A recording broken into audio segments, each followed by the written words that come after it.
Assalamualaikum warahmatullahi wabarakatuh. Hai, saya Meira. Apa kabar? Kali ini saya melanjutkan membacakan buku I Want to Die But I Want to Eat Tteokbokki bagian kedua. Kali ini saya melanjutkan membacakan Minggu 16 yang berjudul Aku Membutuhkan Luka yang Terlihat Mata. Selamat mendengarkan. Aku membutuhkan luka yang terlihat mata. Hari Minggu di villa, aku depresi lagi. Jelas-jelas aku sudah bersiap untuk pergi ke Yeonam-dong. Tetapi akhirnya aku berbaring di kasur lagi. Aku makan begitu banyak camilan dan minum bir. Kelesuan menyelimuti seluruh tubuhku dan selimut jadi terasa berat, seperti peti mati. Aku ingin mati. Begitu membuka mata, pukul 8 malam telah lewat. Aku minum makgoli, membaca buku, memainkan ponsel, memakan coklat dan nori, dan menghabiskan semua minuman tanpa sisa. Makgoli adalah minuman beralkohol dari Korea yang terbuat dari beras. Kemudian, dorongan untuk menyakiti diri sendiri datang. Aku ingin membuat luka di tubuhku yang dapat kulihat. Aku perlahan berbaring untuk tidur, seraya membayangkan bagaimana aku menyakiti diri sendiri tanpa henti. Kemudian tiba-tiba saja hasrat bahwa aku harus melakukannya muncul lagi, dan tanpa ragu aku bangun mengambil pisau. Aku membuat cukup banyak luka, dan begitu aku berpikir sudah cukup. Aku mengenakan jaket lalu berlari naik ke lantai 4. Aku naik ke atap dan melihat ke bawah. Aku tidak takut berada di ketinggian, tetapi aku takut sakit saat terjatuh. Demikianlah selama beberapa menit aku terus melihat ke bawah, berpikir kalau aku terus minum dan mabuk, mungkin cukup untuk membuatku bisa menjatuhkan diri. Aku terdiam sejenak di sana, kemudian kembali ke villa. Aku berbaring di samping kekasihku dan memandangi luka di lenganku. Kekasihku tiba-tiba terbangun dari tidurnya dan bertanya, "Kenapa lenganmu begini? Bagaimana kau bisa terluka?" Aku langsung menyembunyikannya di balik selimut karena ketakutan. Aku yang melukainya. Gumamku dan kekasihku sejenak tertegun. Kemudian langsung bangun untuk mengoleskan salep. Begitulah aku bertahan hingga fajar dan akhirnya tertidur. Stres dan kegelisahan terus mengikutiku. Kepalaku jadi sakit dan perutku mual karena mabuk. Ruam bermunculan di seluruh tubuhku. Cahaya matahari yang menyinari kulitku terasa sangat menjijikkan. Jadi aku menurunkan tirai untuk menghalanginya. Lalu saat sedang berbaring sambil membaca buku, aku terpikir untuk menghubungi psikiater. Aku kemudian menelpon psikiaterku dan membicarakan masalahku dengannya. Di telepon beliau menyarankanku untuk menjalani rawat inap. Air mataku pun berlinang. Aku dan kekasihku menangis terseduh-seduh karenanya. Kami tidak paham kenapa situasinya sampai seperti ini. Selesai menelpon, aku sejenak berbaring sebelum akhirnya mandi dan pergi ke psikiaterku. Aku, selamat pagi. Psikiater, Anda tidak berangkat bekerja. Aku, ya, saya ingin seterusnya tidak pergi bekerja. Psikiater, kalau Anda dirawat inap, apa perusahaan akan langsung menganggapnya sebagai cuti sakit? Aku, pokoknya saya akan mengundurkan diri saja, tidak perlu alasan lain. Toh memang itu yang saya inginkan.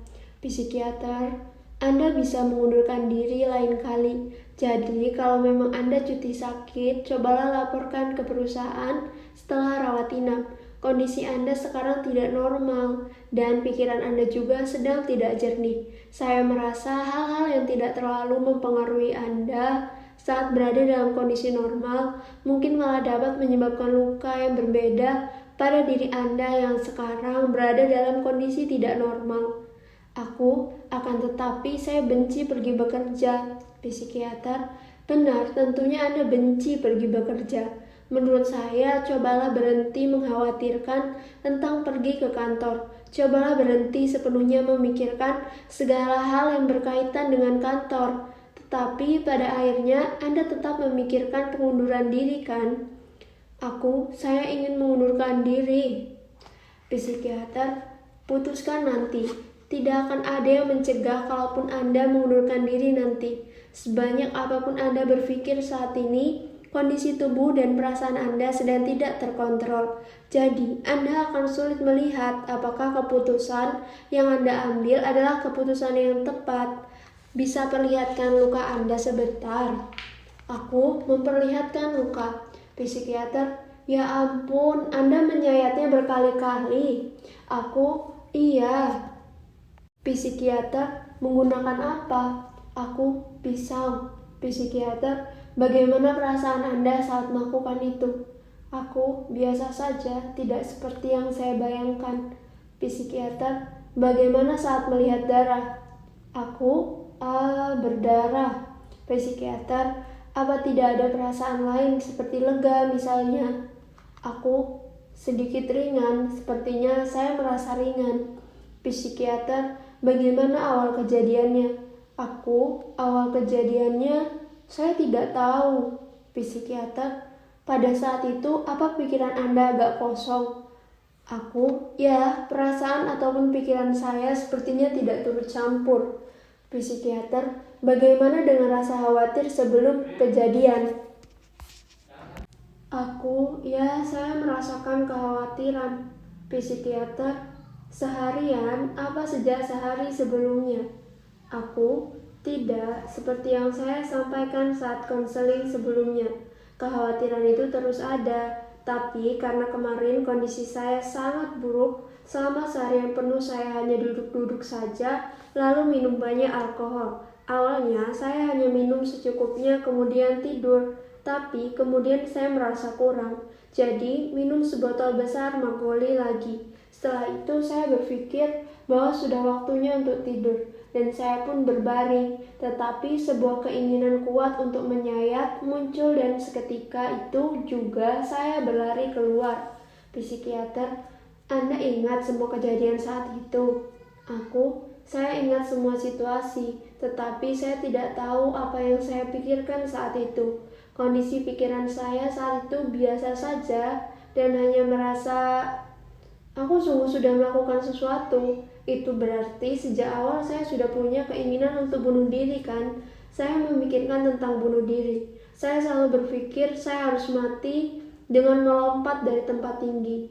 Tapi saat itu saya pergi ke tempat tinggi bukan untuk mati. Saya naik ke atap lantai 4 karena ingin sekali merasa berada di ujung tanduk, dan dengan begitu mungkin saya akan tersadar. Saat itu yang ada adalah atap, karena saya sedang di villa. Pinggiran atapnya setinggi pinggang, dengan susunan genting menjorok keluar. Jadi saya pun harus naik ke atas genting itu untuk melihat ke bawah. Saya takut. Lalu terbesit pikiran bahwa saya harus menjatuhkan diri dari tempat yang lebih tinggi. Saya merasa takut, tetapi juga tidak terlalu takut. Saya juga terpikir, kalau sudah niat tinggal minum lebih banyak alkohol saja, saya pasti bisa menjatuhkan diri. Psikiater, apa saat itu Anda tidak memikirkan kekasih Anda? Aku, saya tidak berpikir untuk melompat di sana, karena itu bisa merugikan kekasih saya dan orang-orang yang tinggal di sana. Psikiater, tiba-tiba Anda berpikir begitu. Aku, bukan tiba-tiba, saya memang selalu memikirkan itu. Makanya saat mencoba mencari tempat untuk bunuh diri, saya pasti mencari bangunan terlantar yang konstruksinya dihentikan. Psikiater, bagaimana perasaan Anda saat terbangun dan melihat luka itu pagi harinya? Aku, saya merasa tidak berharga. Malu, saya merasa saya ini begitu lemah.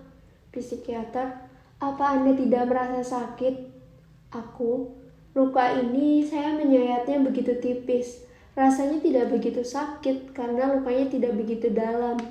Psikiater, kalau begitu apakah Anda berpikir haruskah aku mati dengan cara ini? Aku, saya berpikir saya tidak harus mati dengan menyayat diri. Itu cuma cara saya untuk menyakiti diri. Perasaan itu seperti ada kebebasan setelah berhasil melukai diri secara nyata, karena rasa saat menyayat kulit tidak menyenangkan. Psikiater, tadi Anda bilang dengan minum lebih banyak alkohol, Anda pasti bisa menjatuhkan diri dari tempat tinggi. Saya rasa saat itu saya akan bisa menjatuhkan diri jika minum lebih banyak alkohol. Psikiater, menyayat diri atas keinginan sendiri, pergi ke tempat yang tinggi juga atas keinginan sendiri. Tapi ada banyak hal yang bisa tidak berjalan sesuai keinginan karena suatu kesalahan.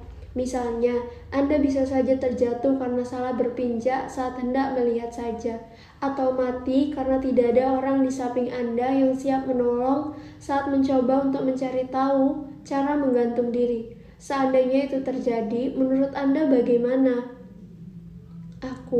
Kalau saya mati saat belum benar-benar siap mati, entahlah. Kalau menggantung diri, apakah kita tidak akan menggeliat berusaha untuk melepaskan diri? Psikiater, benar, kita akan menggeliat, tapi dengan begitu, ikatannya jadi semakin erat. Umumnya begitu. Aku sangat terkejut.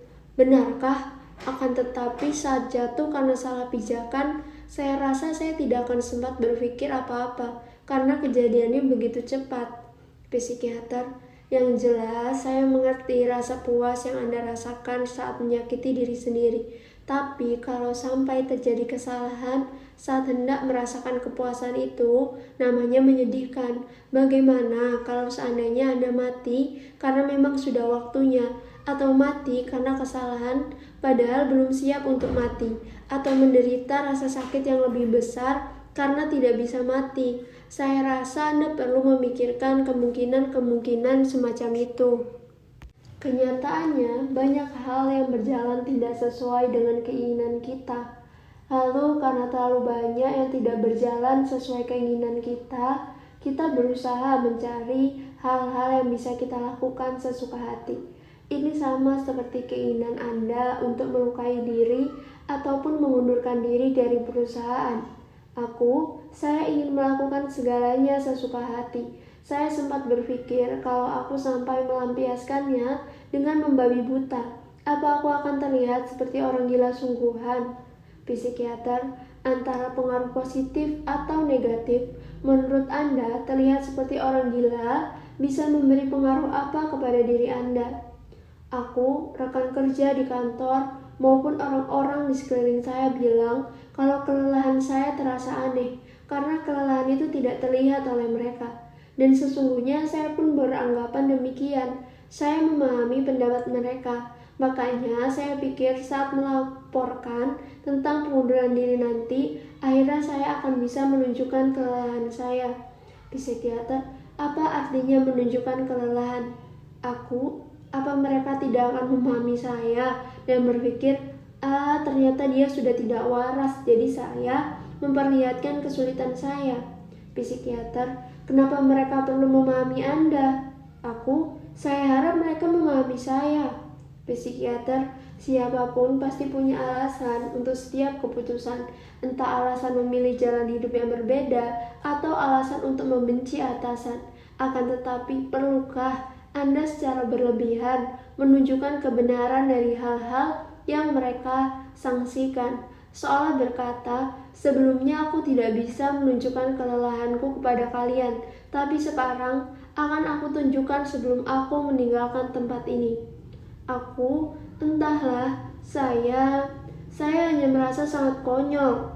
Saya sepertinya menganggap diri saya sendiri drama queen.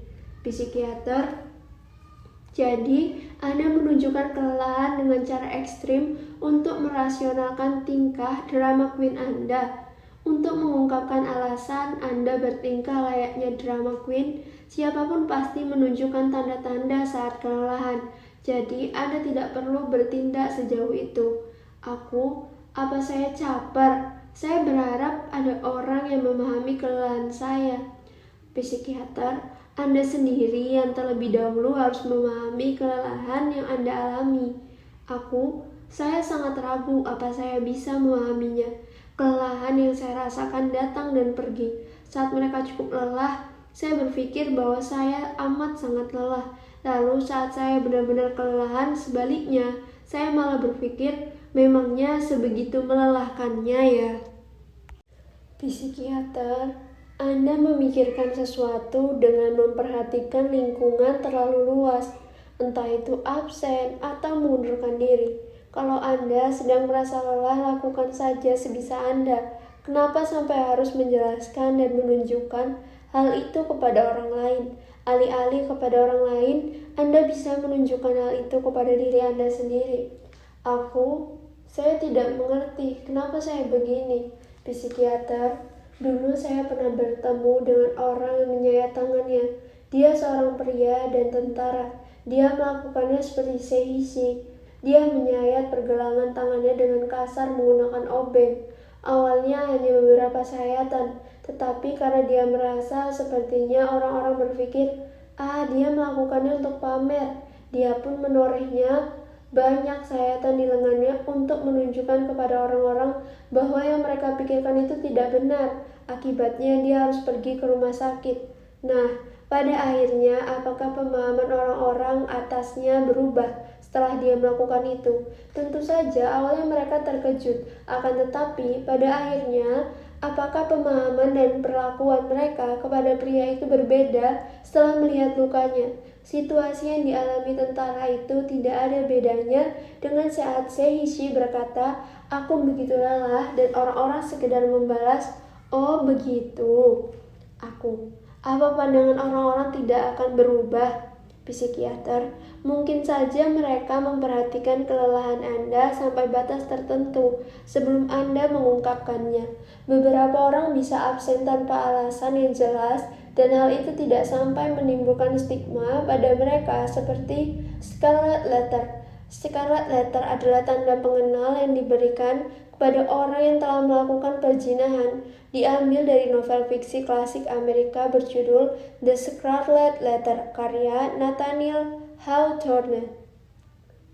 Misalnya saja kita sakit ya, kita harus berlatih diri untuk mengatakan bahwa kita sakit sebab berkata, "Aku sebenarnya sudah menahan rasa sakit sampai sejauh ini.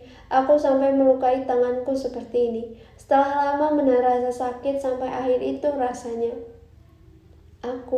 Tetapi apa yang akan berubah kalau saya mengatakan saya sedang sakit saat masih bekerja di sana? Psikiater, berarti mengatakan sakit yang saya bicarakan tadi hanya sebuah analogi. Tentu akan ada banyak rasa khawatir sebelum mengambil keputusan saat menimbang-nimbang untuk pergi ke kantor atau tidak. Tapi sepertinya Anda hanya ingin mengulur waktu saja setiap mengkhawatirkan hal semacam itu. Anda sepertinya sudah menerima keputusan perusahaan begitu saja sebelum menyampaikan apa yang tidak Anda sukai. Apa bisa saya tidak menerima keputusan perusahaan? Mustahil kan? Psikiater, Anda sendiri sudah berpikir seperti itu. Jadi, amarah saya meledak. Saya kan harus menulis buku. Menulis buku adalah pekerjaan saya. Tapi perusahaan melarang. Bagaimana saya menggugat keputusan itu? Lalu, apa yang harus saya lakukan? Apa yang harus dilakukan oleh orang yang dilarang menulis buku, padahal dia harus menulis buku? Psikiater, maksud saya bukan cuma masalah menulis buku. Saya yakin pasti ada masalah-masalah kecil lain di dalamnya. Dan Anda menerima masalah-masalah itu, membiarkannya menumpuk tanpa menyelesaikannya. Makanya saya tidak tahu apa yang harus saya lakukan. Saya hanya ingin berhenti bekerja. Psikiater, tadi saya juga sudah menyampaikan hal ini lewat telepon pada Anda, bahwa kelihatannya Anda sedang mengalami situasi kritis. Akan tetapi menurut saya, melepaskan diri dari krisis dengan cara melukai diri itu tidak efektif. Tentu Anda akan bisa segera merasa tenang begitu mengajukan surat pengunduran diri ke perusahaan. Akan tetapi apa bedanya itu dengan terbawa keadaan? Bukan terbawa keadaan, saya benar-benar ingin berhenti. Psikiater, baiklah, jika Anda benar-benar ingin berhenti, saya harap Anda memutuskannya setelah kembali menjalani keseharian sejenak. Sebelum itu, alangkah baiknya Anda membebaskan diri dari kondisi stres dulu. Membebaskan diri dari rumah sakit. Psikiater, menurut saya rawat inap itu baik. Itu yang Anda butuhkan sekarang. Kelihatannya, stres yang Anda dapatkan dalam kehidupan sehari-hari pengaruhnya sangat besar. Jadi, mustahil bagi Shehi untuk berpikir maupun melihat dengan cara yang berbeda. Setelah menjalani rawat inap, Anda memang tidak akan serta-merta merasa bahagia dan dunia tidak akan menjadi cerah. Akan tetapi, mari beristirahat sejenak. Untuk itu, Anda berlibur, tetapi ternyata Anda masih stres. Artinya, Anda belum cukup istirahat. Saya rasa tidak apa jika Anda masih memikirkan tentang mengundurkan diri setelah menjalani rawat inap. Kalau kita kehujanan, awalnya kita cukup memakai payung dan jas hujan. Tapi kalau hujannya begitu deras, sampai kita sudah tidak punya tenaga untuk bertahan, kita harus berteduh, meski di dalam gubuk sekalipun. Apa obat bisa menimbulkan ruam? Psikiater, apa Anda sudah menyingkirkan obat yang saya bilang? Belum, saya hanya tidak meminumnya kemarin. Seluruh tubuh saya dipenuhi ruam, semuanya sampai kaki. Psikiater, Anda seharusnya tidak meminum obat yang itu. Saya juga sudah pernah menyampaikan bahwa kondisi tubuh Anda akan memburuk kalau minum alkohol, tetapi Anda tetap minum karena punya pilihan itu. Sekarang saya ingin mengambil pilihan itu dari Anda. Meski caranya dengan menjalani rawat inap, walau saya tahu mungkin perasaan Anda akan terluka, saat menjalani rawat inap, Anda tidak akan bisa minum alkohol. Jadi, saya harap larangan ini bisa membuat Anda ingin segera menyelesaikan rawat inap. Kalau memang setelah mabuk kekhawatiran Anda terselesaikan, saya bisa menyarankan kepada Anda untuk terus mabuk-mabukan saat kekhawatiran Anda bermunculan satu persatu secara bertahap. Tapi nyatanya setelah mabuk dan terbangun keesok harinya, semua kekhawatiran Anda tidak terselesaikan kan? Saya harap Anda tidak melukai diri saat Anda sudah tidak mampu lagi bertahan menghadapi kekhawatiran yang melelahkan itu. Dan memberanikan diri untuk berkata, "Aku lelah, sekarang aku harus beristirahat, aku akan kembali," kepada seseorang. Pertama, cobalah pergi untuk melihat fasilitasnya dan putuskan. Kalau Anda tidak suka, Anda bisa pergi ke rumah sakit universitas. Menurut saya, lebih baik Anda menjalani rawat inap selama beberapa hari dan menghabiskan waktu untuk termenung tanpa memikirkan apapun. Apa saya boleh membaca buku? Psikiater, Anda bisa membawa buku saat rawat inap. Jadi saya cukup menelpon dan bertanya, apakah saya bisa menjalani rawat inap di sana? Psikiater, keputusan rawat inap adalah saran dokter di sana. Jadi, Anda harus menerima perawatan medis terlebih dahulu. Akan tetapi, Anda perlu memastikan dulu apakah ada kamar. Kalau begitu saya akan coba telepon. Saya akan membuat janji konsultasi perawatan dahulu. Psikiater, ya, Anda bisa pergi ke sana kapan saja. Sekarang pun tidak apa-apa. Baik dok, saya mengerti. Psikiater, nanti Anda bisa lihat surat rujukan perawatan yang isinya sudah saya sesuaikan. Bagaimanapun terlalu banyak informasi dalam surat rujukan juga tidak baik. Berbicara langsung akan lebih baik. Jadi silakan hubungi saya jika Anda memerlukan tambahan pendapat. Baik dok. Perasaan ingin menjadi diri sendiri dan sebaliknya. Setelah selesai konsultasi, aku mendapat obat dan surat rujukan perawatan. Kemudian aku langsung pergi ke rumah sakit dan diterima untuk rawat inap. Saat giliranku tiba, aku masuk ke ruang dan di sana ada seorang dokter wanita. Beliau menanyakan berbagai macam hal kepadaku dengan suara serak. Beliau bertanya apakah aku baru saja minum alkohol, apakah baru pertama kali melukai diri, bagaimana perasaanku saat itu, bagaimana perasaanku sekarang, dan lainnya. Aku sejenak diminta keluar sebentar dan Wali diminta untuk masuk. Jadi kekasihku pun masuk ke ruangan menggantikanku. Beberapa saat kemudian kekasihku keluar dari ruangan dan berkata, "Lebih baik kami pulang saja." Begitu kutanya kenapa, dia bilang bahwa di sana bukan tempat yang nyaman untuk beristirahat. Karena itu bangsal tertutup dengan program yang terjadwal. Selain itu, katanya di sana juga banyak orang-orang dengan kondisi yang jauh lebih buruk, jadi malah bisa membuat pasien stres. Kekasihku berkata bahwa yang kubutuhkan sekarang adalah berhenti minum-minum dan mengundurkan diri dari perusahaan. Katanya yang terpenting adalah menghentikan kebiasaan minum-minum. Sampai di rumah aku membuang semua bir, bahkan tidak terpikirkan olehku keinginan untuk minum. Kekasihku tanpa henti membisikkan tentang masa depan cerah yang belum mendatangiku dan mungkin tidak akan datang selamanya. Itu pun dengan cerita yang padat, berisikan pengantar, pengembangan cerita, klimaks, dan kesimpulan. Dia menceritakan itu terus-menerus sampai aku tertidur. Aku mengambil cuti tahunan tanpa pemberitahuan. Siang malam aku hanya tidur seakan terserang hipersomnia. Setelah kejadian melukai diri, waktu terasa berjalan lambat, hingga akhirnya setiap aku merasa ingin menjadi diri sendiri, sekaligus tidak, sebuah ironi kompleks yang membawaku entah kemana. Baik, bagian ini telah usai. Terima kasih telah mendengarkan. Sampai jumpa di bagian berikutnya dari buku ini. Terima kasih.